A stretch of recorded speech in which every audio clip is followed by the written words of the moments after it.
artery of international commerce, now a high-risk war zone. The Houthi rebels, long active in Yemen's civil conflict, have been targeting ships for months. But this time, something changed. People have been killed. For years, experts declared the age of piracy over, that missile strikes on commercial vessels were a thing of the past. They were wrong. In the 21st century, it's not cannonballs or mutiny that threaten global trade, but precision-guided missiles, Iranian-backed drones, and a narrow stretch of water now considered the most dangerous on the planet. Behind every container ship stalled offshore, behind every empty shelf in Europe, behind every price spike in the United States, lies a hidden conflict, a war waged not just with bombs, but with economic disruption on a global scale. The bombs that started it all began in late 2023. The Houthi armed militia backed by Iran declared war on international shipping. They claimed to be targeting Israeli-affiliated vessels in retaliation for the war in Gaza, but the reality was far messier. Their missiles struck a wide range of civilian vessels, Greek oil tankers, Japanese container ships, Chinese carriers, even a Bangladeshi freighter hauling grain. These were not military targets, they were cargo ships, often crewed by civilians. And in this new kind of asymmetric warfare, they became human shields in a geopolitical proxy war. In just a few months, over 100 attacks were recorded. Ships were burned, sunk, or disappeared without explanation. By early 2025, it became undeniable. This wasn't just a regional skirmish, it was a full-blown disruption of the global supply chain. The most valuable body of water on Earth, the Red Sea, is not just a sea, it's the aquatic backbone connecting to hemispheres. It links the Indian Ocean to the Mediterranean Sea, Asia to Europe, and by extension, Asia to the global West. About 15% of all global trade passes through this corridor via the Suez Canal. But to reach the Suez, ships must first pass through the Bab el-Mandeb Strait just off the coast of Yemen. And now, thanks to the Houthis, that crucial choke point is under siege. Major shipping lines didn't wait to see what would happen next. One by one, the titans of maritime logistics, Maersk MSC, Hapag-Lloyd CMACG, began pulling vessels from the Red Sea. By January, traffic through the Suez Canal had collapsed by more than 60%. Egypt, which operates the canal and collects roughly $10 billion a year in tolls, watched as the daily average of 80 ships dropped to just 30.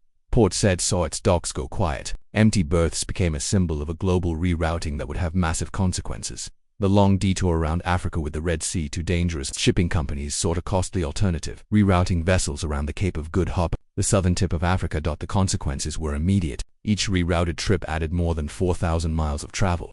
Transit times stretched by 10 to 14 days. Fuel costs surged. Schedules buckled under the pressure. And the delays were devastating. Electronics expected in European markets in February didn't arrive until March.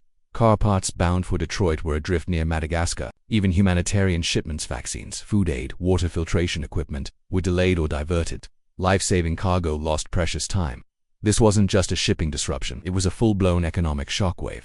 The economic chain reaction as delays mounted, ocean freight rates began to skyrocket. Spot container prices on Asia-Europe routes more than doubled. War risk insurance premiums, already inflated, tripled for any vessel daring to enter the Red Sea. Some insurers pulled out entirely. The few remaining ships in the area were escorted by military vessels from the US, UK, and France, but even warships couldn't guarantee safety. A Liberian-flagged fuel tanker was struck by a missile, killing 3 crew members. Another missile hit a container ship hauling auto parts to Spain. The message was clear. There was no safe passage. The retailers felt the blow. Retailers felt the first tremors. Adidas, IKEA, Samsung, and Target all reported significant delays in spring inventory shipments. Footwear factories in Vietnam watched helplessly as containers full of shoes sat offshore stranded without a delivery timeline. Auto manufacturers, already weakened by semiconductor shortages, were forced to pause production again. Suzuki, Toyota all announced temporary plant shutdowns across Europe and the Middle East. Their parts were stuck somewhere in the Indian Ocean. And the effects quickly trickled down to consumers. 2-day shipping became 5-day shipping. Online retailers revised their delivery estimates. Prices crept up on everyday items, microwaves, coffee makers, televisions, laptops. In Europe, grocery chains issued warnings about potential shortages of tropical fruit and spices imported from East Africa and Southeast Asia. In the US, major retailers expressed concern about late spring merchandise. The bottleneck was now impossible to ignore. Even energy isn't immune. The crisis wasn't limited to manufactured goods. British Petroleum and Shell began rerouting oil tankers around Africa. Liquefied natural gas shipments from Qatar, one of the world's largest exporters, took the long route to Italy and Spain.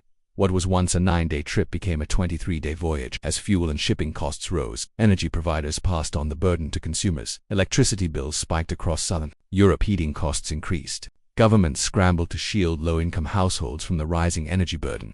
Ports and warehouses. Buckleback log at sea soon became chaos on land. Ports in Tangier, Algeciras, and Rotterdam struggled to absorb the redirected traffic. Crews worked overtime. Congestion spread. Warehouses ran out of space. Containers piled up on docks, awaiting customs clearance or inland transportation. Chassis shortages and rail bottlenecks became the new norm. Companies scrambled to lease extra containers. Maersk alone ordered 125,000 new units. Even air freight saw a spike.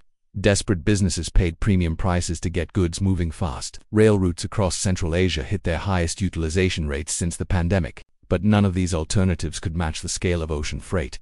The International Maritime Organization conceded. In the short term, there is no scalable substitute for the Red Sea. The Egyptian dilemma amid the chaos. Egypt faced its own reckoning.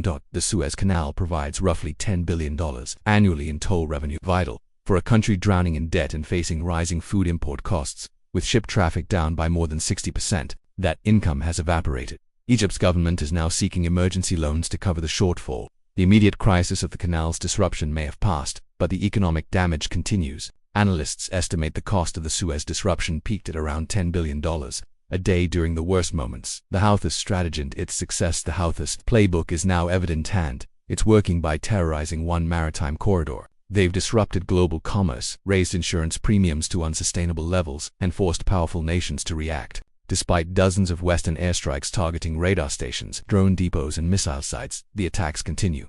Analysts warn, the Houthis don't need to hit every ship, they only need to create fear. Make shipping executives think twice. And in that, they've succeeded. Many carriers have now pledged to avoid the Red Sea for the rest of the year, if not longer. Globalization rethought. The longer this persists, the clearer it becomes. The post-pandemic economic recovery is unraveling. Investors, I have noticed, shipping stocks soared. Insurance firms adjusted profit forecasts. Airlines introduced new surcharges. Major consumer brands revised earnings downward. Supply chain executives across the globe are confronting a hard truth: global trade, as we knew it, may not return. What comes next? There are two possible futures. In the best-case scenario, diplomacy prevails. A ceasefire is negotiated. The Houthis agree to stop targeting ships. International naval patrols secure temporary corridors. Shipping resumes, rates stabilize, and global markets breathe a cautious sigh of relief. But in the worst-case scenario, the attacks continue. Retaliatory strikes escalate. Iran becomes more deeply involved. Israeli shipping lanes come under fire. Insurance becomes unobtainable. The Red Sea remains a no-go zone permanently. Global trade is forced to redraw its maps. And many experts believe we're already in that second scenario. They warn that companies will abandon traditional trade routes, that they'll invest in redundancy over efficiency, that the just-in-time logistics model, the backbone of globalization, will be replaced by just-in-case resilience, a system where stability, not cost, becomes the top priority. As one European shipping executive told Bloomberg, "We've now learned the hard way that one rebel group with a handful of drones can cost the global economy billions. That changes everything." Indeed, it already has.